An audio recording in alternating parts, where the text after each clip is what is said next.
আজকে আমরা এমন একটা সময় নিয়ে কথা বলবো যা আমাদের সবাইকে গভীরভাবে ভাবতে বাধ্য করবে। মানে এমন একটা সময়ের কথা যখন এই পৃথিবীতে শেষবারের মতো রমজান আসবে। একটু ভাবুন তো, রমজান মাস চলে এসেছে। রহমত, বরকত আর মগফিরতের মাস। চারদিকে একটা উৎসবের আমেজ থাকার কথা, তাই না? কিন্তু না, চারদিকে কেমন যেন একটা অদ্ভুত অস্বস্তিকর নীরবতা। ভোরের আলো ফুটছে, কিন্তু কোনো মিনার থেকে সেই চিরচেনা আজানের সুর ভেসে আসছে না। মসজিদগুলোর দিকে তাকিয়ে দেখুন, কোনো আলো নেই, মিনারগুলো একদম চুপচাপ, দরজাগুলো বন্ধ, মানুষজন রাস্তায় হাঁকছে ঠিকই, কিন্তু তাদের জীবনে রোজা বলে আর কিছুই নেই, কারণ তারা আসলে জানেই না রমজান জিনিসটা কি। তো প্রশ্ন হলো, কিভাবে পৃথিবীটা এই অবস্থায় এসে পৌঁছল? চলেন এর পেছনের কারণগুলো একটু খুঁজে দেখি। এই যে ভয়াবহতার কথা বলছি, এর ঠিক আগে কিন্তু পৃথিবীতে একটা অসাধারণ শান্তির যুগ আসবে। আর সেই যুগের শুরুটা হবে ঈসা আলাইসাল্লামের আবার ফিরে আসার মাধ্যমে।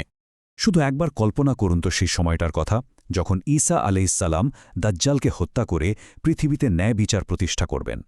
তখন মানুষের মন থেকে সব ধরনের শত্রুতা, হিংসা, বিদ্বেষ মুছে যাবে। এত পরিমাণে ধনসম্পদ থাকবে যে জাকাত দেওয়ার জন্য কোনো গরিব মানুষই খুঁজে পাওয়া যাবে না। এক কথায়, এক অবিশ্বাস্য শান্তির যুগ। কিন্তু এই শান্তি এটা চিরদিন থাকবে না। এরপরই আসবে মুমিনদের বিদায় নেওয়ার পালা। আর এটাই হল কিয়ামতের অন্যতম বড় একটা নিদর্শন। ঠিক সেই সময়ে আল্লাহ সুবহানাহু ওয়া তাআলা একটা বিশেষ বাতাস পাঠাবেন। বলা হয়েছে এই বাতাসটা হবে রেশমের মতো নরম, শীতল আর সুগন্ধে ভরা, যা পৃথিবীর প্রত্যেকটা কোণায় পৌঁছে যাবে। এখন প্রশ্ন হলো, এই বাতাসের কাজটা কি হবে? রাসূলুল্লাহ সাল্লাল্লাহু আলাইহি ওয়াসাল্লাম বলেছেন, যার অন্তরে একটা সরিষার দানা পরিমাণও ঈমান থাকবে, এই বাতাসটা খুব কোমলভাবে, কোনো কষ্ট ছাড়াই তার রূহ কবজ করে নেবে। এর ফলে পৃথিবীতে একজনও ঈমানদার মানুষ আর বেঁচে থাকবে না। তাহলে একবার ভেবে দেখুন তো, পুরো পৃথিবী থেকে যখন সব বিশ্বাসী মানুষ চলে যাবে, তখন এই পৃথিবীটা কাদের হাতে থাকবে? কি অবস্থা হবে তখন? তখন পৃথিবীতে থাকবে শুধু সবচেয়ে নিকৃষ্ট মানুষেরা। কোনো নামাজি নেই, কোনো রোজাদার নেই, আল্লাহকে ভয় পায় এমন একজন মানুষও নেই। তাদের জীবনে লজ্জা, নৈতিকতা বা ভালো মন্দের কোনো বালাই থাকবে না। রসুল সাল্লাল্লাহু আলাইহি সাল্লামের ভাষ্যমতে তারা অনেকটা পশুর মধ্যেই জীবনযাপন করবে। মুমিনদের বিদায় নেওয়ার পর ঘটবে সম্ভবত সবচেয়ে ভয়াবহ আর বুক কাঁপিয়ে দেবার মতো ঘটনাটা। আল্লাহ তার নিজের কালাম অর্থাৎ পবিত্র কোরআনকে এই পৃথিবী থেকে তুলে নেবেন।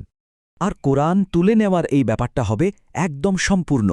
মানে মানুষ সকালে ঘুম থেকে উঠে দেখবে কোরআনের কপিগুলোর পাতা সব সাদা, একটা অক্ষরও নেই। শুধু তাই না, যারা হাফেজ তাদের অন্তর থেকেও সমস্ত আয়াত মুছে যাবে, একটা শব্দ আর কারো মনে থাকবে না। আর ঠিক তখনই সেই কোরআন ছাড়া, ঈমান ছাড়া পৃথিবীতে আবার রমজান মাস আসবে। কিন্তু কেউ এটা জানবে না, বুঝবেও না। কেউ সেহরি করবে না, কেউ ইফতার করবে না, মসজিদগুলো পরিত্যক্ত অবস্থায় পড়ে থাকবে। আর এটাই হবে এই পৃথিবীর বুকের শেষ রমজান। এরপর আসবে সেই চূড়ান্ত নিদর্শনটা, যা দেখার পর আর ফেরার কোনো রাস্তা খোলা থাকবে না। তা আবার দরজাটা চিরদিনের জন্য বন্ধ হয়ে যাবে। একদিন সকালে মানুষ দেখবে এক অবিশ্বাস্য দৃশ্য।